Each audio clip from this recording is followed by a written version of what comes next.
ஐந்து கரத்தோனை போற்றி, ஆணை முகத்தானை போற்றி, மூஷிக வாகனனை போற்றி, மூலப்பரம்பொருளை போற்றி, சித்தி புத்தி விநாயக பெருமானை போற்றி. குருவே சரணம். இணையத்தாள் இணைய எங்களுக்கு வணக்கம். இது 2025 சனி பெயர்ச்சிக்கான ராசி பலன்.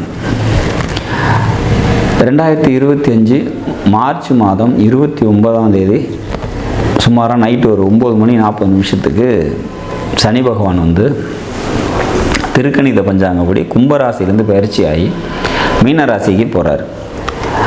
இது மேசராசிக்கு எந்த வித தாக்கத்தை கொடுக்கும் அப்படிங்கிறத நம்ம பார்க்கலாம். பொதுவாகவே சனி அப்படின்னாலே அது ஒரு பாவ கிரகம், 7.5 சனி, அர்த்தாஷ்டம சனி, அஷ்டம சனி அப்படின்னு சொல்லி எல்லாருக்குமே ஒரு பயம் அப்படிங்கிறது சனி மேலே உண்டு. நம்ம திட்டம் போது கூட ஒருத்தனை அந்த சனிங்கிற வார்த்தையை சொல்லி திட்டுற வழக்கம் கூட உண்டு. அப்பேற்பட்ட சனி பகவான் உண்மையிலே கெடுபலன்களை தான் செய்கிறாரா, நன்மைகளே செய்ய மாட்டாரா அப்படின்னா கண்டிப்பாக நற்பலன்களை நிறைய செய்கிறாரு அப்படிங்கிறத புரிஞ்சுக்கணும். ஒருத்தரோட ஜாதகத்தை பார்த்த உடனே அவங்களுக்கு குலதெய்வ அனுகிரகம் இருக்கா இல்லையா அப்படிங்கிறத தெரிஞ்சுக்கிறதுக்கு முன்ன நின்று சொல்கிற கிரகம் சனி. ஒருத்தர் பூமியில் எவ்வளோ நாள் வாழ போகிறாரு அப்படின்றத சொல்கிறதும் சனி.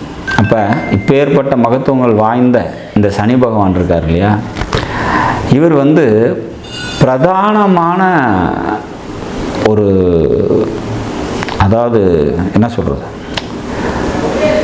ரொம்ப முக்கியமான ஒரு கிரகம். அதாவது நவகிரகங்கள்லேயே பார்த்திங்கனாக்கா ரொம்ப இம்பார்ட்டன்ஸ் நம்ம கொடுக்க வேண்டிய ஒரு கிரகங்கிறத நம்ம புரிஞ்சுக்கணும்.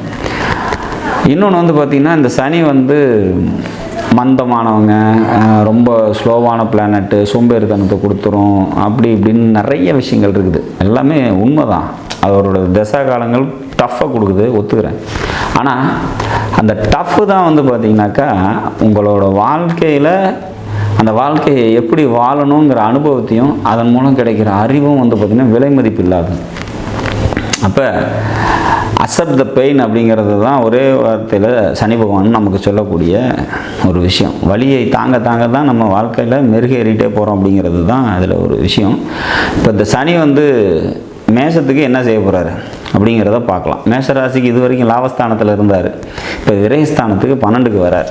இப்போ இது 7.5 சனியோட ஆரம்ப காலம் அப்படிங்கிறதுல மாற்று கருத்து இல்லை, எல்லாருக்குமே தெரியும். இன்றைக்கி தான் எல்லாருக்குமே ஓரளவுக்கு ஜோதிடம் தெரிஞ்சிருக்கு. அப்போ 12ஆம் இடத்துக்குள்ளே சனி 7.5 சனி மேசராசிக்கு ஸ்டார்ட் ஆகுது. முதல் சுற்றில் இப்போ தான் ஜனனகால ஜாதகத்தில் முதல் சுற்றாக எனக்கு 7.5 சனி ஆரம்பிக்குது அப்படிங்கிறவங்களுக்கு ஒரு வகையான பலன்கள் இருக்குது. கொஞ்சம் டஃப்னஸ் அதிகமாக இருக்கும். 2வது சுற்று எப்போ ஒரு 40 வயசை தாண்டி தான் எனக்கு இப்போ தாண்டிட்டேன், இது எனக்கு 2வது சுற்றாக வருது சனி அப்படின்னா முதல் சுற்றில் இருந்த கடுமைத்தன்மை இப்போ இருக்காது அப்படிங்கிறத புரிஞ்சுக்கணும். 3வது சுற்றுக்கு இன்னும் அந்த கடுமைத்தன்மை ரொம்ப கம்மியாக தான் இருக்கும் அப்படிங்கிறதையும் புரிஞ்சுக்கணும். அப்போ 3 வகையாக அதை பிரிக்கிறோம். இந்த சனி அப்படிங்கிறத முதல் தடவை வர 7.5யும், 2வது தரம் வரக்கூடிய 7.5 சனிக்கும், 3வது வரக்கூடிய 7.5 சனிக்கும். ஒரு தடவை 7.5 சனி நமக்கு நடந்து முடிஞ்சு கிராஸ் ஆச்சா திரும்ப வரதுக்கு 30 வருஷம் ஆகும். ஸோ அப்போ அடுத்து அப்படின்னு அப்படியே போயிட்டே இருக்கும் அப்படிங்கிற மாதிரியான ஒரு அமைப்பு. ராசி கட்டத்தை சனி பகவான் சுற்றி வரத்துக்கு பார்த்திங்கன்னா 30 இயர்ஸ் டைம் எடுக்கிறாரு, 12 கட்டத்தையும் சுற்றி வரத்துக்கு.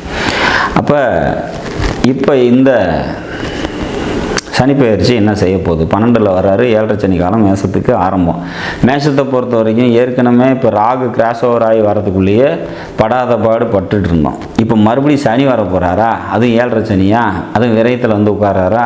அப்போ இதாகிடும் பிரச்சனையாகுமா, நிறைய மன அழுத்தத்தை கொடுப்பாரா, அப்போ மனக்கசப்புகள் தருவாரா, தொழில் முடங்குமா, கடன் வருமா அப்படின்னா இது பொது பலன். இது எல்லாருக்குமே 7.5 சனி காலங்களில் தொழில் முடக்கம், பொருளாதார கஷ்டம், உறவுகள்கிட்ட மனக்கசப்பு அப்படிங்கிற மாதிரியான சூழ்நிலைகள்லாம் 7.5ல் எல்லா ராசிக்குமே நடக்கும். யாரெல்லாம் இதில் விதிவிலக்குப்பட்டு வெளியே வருவாங்கங்கிறத பற்றி நம்ம பார்க்கலாம். ஏன் இந்த விதிவிலக்கை நம்ம பார்க்குறோம் அப்படின்னா, பொத்தாம் பதிவாக ஒரு ராசி பலன் சொல்கிறோம், ஒரு பயிற்சிக்கு பலன் சொல்கிறோம் அப்படின்னா 7.5 சனி காலமாக இருக்குது, இதில் நீங்கள் கவனமாக இருங்க அப்படிங்கிறது அது மட்டும்தான் நடக்குதா அப்படின்னா இல்லை. இதில் நிறைய நல்ல விஷயங்களும் நடக்கிறது உண்டு. அது யாருக்கு ஸ்பெசிஃபிக்காக நடக்கும் அப்படிங்கிறத சொல்லலாம். இப்போ உதாரணமாக உங்களோட ஜனனகால ஜாதகத்தில் மீன ராசி அப்படிங்கிற ராசிக்குள்ளே தான் இவர் வராரு, சனி வராரு. அப்போ அந்த மீன ராசிக்குள்ளே உங்களோட ஜனனகால ஜாதகத்தில் சுக்கிரன் இருக்காருன்னு வச்சுக்கங்க.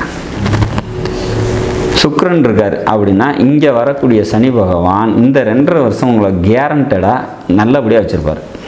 பொருளாதாரம் நல்லாயிருக்கும், பொருளாதார உயர்வு. அவங்கக்கிட்டலாம் போயிட்டு 7.5 சனி வந்துருச்சு உனக்கு நல்லா இருக்காதுன்னு சொன்னீங்க அப்படின்னா சிரிப்பாங்க. அப்போ அந்த அளவுக்கு அந்த சுக்கிரன் சனியோடு சேரும்போது நற்பலன்களை தரும் அப்படிங்கிறதுல 7.5 சனி காலமாக இருந்தாலுமே. இப்போ அங்கே குரு இருக்குது உங்களோட ஜாதகத்தில், ஜனனகால ஜாதகத்தில் குரு அங்கே இருக்கார். உதாரணமாக 1988 பிறந்திருந்தீங்க அப்படின்னா அங்கே குரு இருக்கும் இல்லையா? 2ல் குரு ஆட்சி பெற்ற நிலையில் இருப்பார். அப்போ அவங்களுக்கெல்லாம் இந்த 7.5 சனி பாதிக்குமா அப்படின்னா கண்டிப்பாக பாதிக்காது. ஏன் அப்படின்னா குரு கூட சேர்ந்த சனி அப்படின்றத எடுத்துக்கலாம். அப்போ பொருளாதாரம் அவங்களுக்கும் நல்லாயிருக்கும், மகிழ்ச்சியான ஒரு சூழ்நிலைகள் ஏற்படுறதுக்கான வாய்ப்புகள் உண்டு. குரு சனி காம்பினேஷன் நல்லாயிருக்கும். அப்போ இந்த மாதிரி அந்த மீன ராசிக்குள்ளே என்ன கட்டம் இருக்குது, என்ன கிரகம் இருக்குது அப்படிங்கிறத பொறுத்து தான் நற்பலன்களும் தீய பலன்களும் தரப்போகுது இந்த சனி பகவான் அப்படிங்கிறத நம்ம உறுதியாக எடுத்துக்கணும். அங்கே இந்த லக்னத்துக்கு ஆகாத கிரகங்கள் இருக்குதுன்னு வச்சுக்கலாம். புதன் இருக்கார் அப்படின்னா அப்போ கொஞ்சம் டஃப் கொடுக்கும் அப்படிங்கிற மாதிரியான ஒரு விஷயம். ராகு இருக்கார் அல்லது கேது இருக்கார் அப்படிங்கும் போது இன்னும் கொஞ்சம் தீவிரமான கெடுபலன்களை தர்றதுக்கான வாய்ப்புகள் உண்டு அப்படிங்கிறதையும் புரிஞ்சுக்கணும். பொதுவாக அந்த இடத்துல விரயத்தில் சனி வரும்போது பார்த்திங்கனாக்கா பொருளாதாரம் சம்மந்தப்பட்ட பிரச்சனைகளும் தேவையற்ற அலைச்சல்களும் ஏற்படுறதுக்கு வாய்ப்பு உண்டு. எல்லாமே அப்படித்தான் நடக்குமானா அப்படி இல்லை. சனி இருக்கக்கூடிய மீன ராசி அப்படிங்கிறது உங்களோட ராசிக்கு 12ஆம் இடமாக இருந்தாலும் குடும்பத்துக்கு தேவையான எல்லா நன்மைகளையும் உங்களால் செய்ய முடியும். உங்களோட உழைப்பின் மூலயமா உங்களோட குடும்பம் கண்டிப்பாக லாபம் அடையும் அப்படிங்கிறதுல மாற்று கருத்தே இருக்க முடியாது. அதே மாதிரி யாருக்கும் வாக்கு கொடுக்காதீங்க. கொடுத்த வாக்கை காப்பாற்றுறது அப்படிங்கிறது கொஞ்சம் சிரமம் இந்த காலகட்டத்தில் 12ல் சனி இருக்கும் போது. ஸோ அதனால் பார்த்திங்கன்னா அது அந்த விஷயத்தில் கொஞ்சம் கூடுதல் கவனத்தோடு இருந்துக்கணும் அப்படிங்கிற மாதிரியான விஷயம். தாய் வழி சொந்தங்கள் இருக்காங்க இல்லையா, அவங்கக்கிட்டலாம் பார்த்திங்கன்னா கொஞ்சம் டிஸ்டன்ஸ் மெயின்டைன் பண்ணிக்கிறது பெட்டர். ஏன்னா அவங்கக்கிட்ட கசப்புணர்ச்சிகள் ஏற்படும். அப்போ கடன் இருக்குது அப்படின்னா அதையும் கொஞ்சம் கவனத்தோடு ஹேண்டில் பண்ணி அதை நம்ம சீராக மெயின்டைன் பண்ணிக்கணும். தந்தையாரோட உடல் நிலையத்தில் கொஞ்சம் கவனமாக இருந்துக்கணும் அப்படிங்கிற மாதிரியான ஒரு அமைப்பு. இவ்வளோ தான் இந்த 12ஆம் இடத்துல இருக்கக்கூடிய சனியோட பாதிப்புகள் அப்படின்னு வரும். அதுலேயுமே பார்த்திங்கன்னா இங்கே சுபகிரகங்கள் இருக்கும்போது, சுக்கிரன் இருக்கும்போது அல்லது குரு இருக்கும்போது பார்த்திங்கன்னா அந்த பாதிப்புகள் இன்னும் குறையும் அப்படிங்கிற மாதிரியான ஒரு அமைப்பு.